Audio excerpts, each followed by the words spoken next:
Situé dans la région de Sédhiou, précisément dans le département de Goudomp, Karantaba est une très vieille cité religieuse. La localité fait partie des premiers foyers religieux du Sénégal. C'est un village qui remonte à l'époque de la formation de l'Empire du Gabou, qui était une dépendance, une province de l'Empire du Mali. À la dislocation de l'Empire du Mali, chaque province s'est autonomisée. Et à l'époque, il y avait une aristocratie guerrière qu'on appelait les Nyancho. Ceux qui habitent la Casamance connaissent bien les Nyancho. Ils étaient réfractaires à l'islam. Donc les érudits de l'islam qui étudiaient l'islam étaient obligés de se cacher quelque part pour trouver un lieu de retraite spirituelle. Et ils ont trouvé dans la forêt de Balamou un site de refuge. Et ce site-là où ils apprenaient le Coran et lisaient le Coran, c'est ce site qui a fini par donner naissance au village vers 1822. Et le propriétaire du village avait tracé ici avec un bâton en disant que la mosquée devait se faire ici, vers 1289.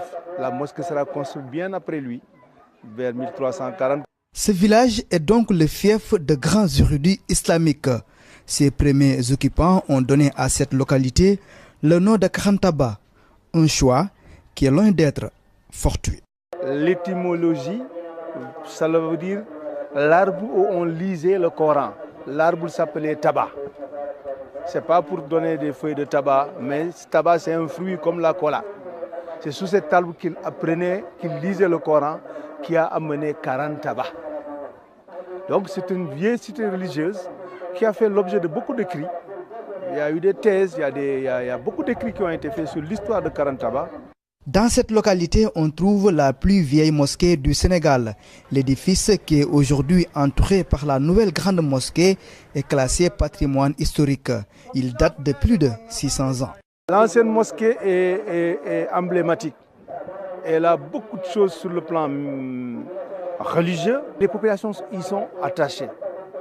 Et la construction de la mosquée en banco, la construction de la mosquée avec les enduits, avec les bois de rougnier, c'est une vieille tradition architecturale des populations locales qui savent reconstruire la mosquée à chaque fois que de besoin.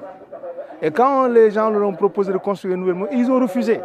Ils disent que cette mosquée, elle ne bouge pas. C'est elle le lieu de sanctuaire de l'islam ici dans le Pakao. Ainsi, cette localité nichée au cœur du Pakao est pleine d'histoire. Le village est devenu légendaire par le nombre de disciples qui viennent pour apprendre le Saint-Coran. Ici, les écoles coraniques se comptent par dizaines. Outre cet aspect, ce lieu abrite depuis des années un grand événement religieux dénommé Gamou de Karantaba. Depuis 1976, le 2 août, nous avons organisé les gamous qui coïncident avec le Mauloud ou le mois de Ramadan. C'est seulement depuis le 2 août 1976 que nous avons commencé à organiser un seul gamou annuel à Karantaba.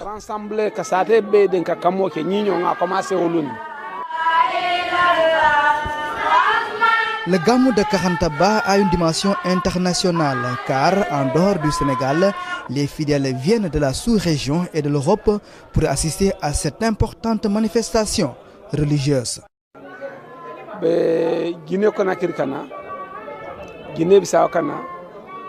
Les fidèles viennent de la Guinée-Conakry, de la Guinée-Bissau et de la Gambie. Nos fils qui sont à l'étranger aussi viennent pour assister à ce grand rendez-vous. C'est une grande retrouvaille.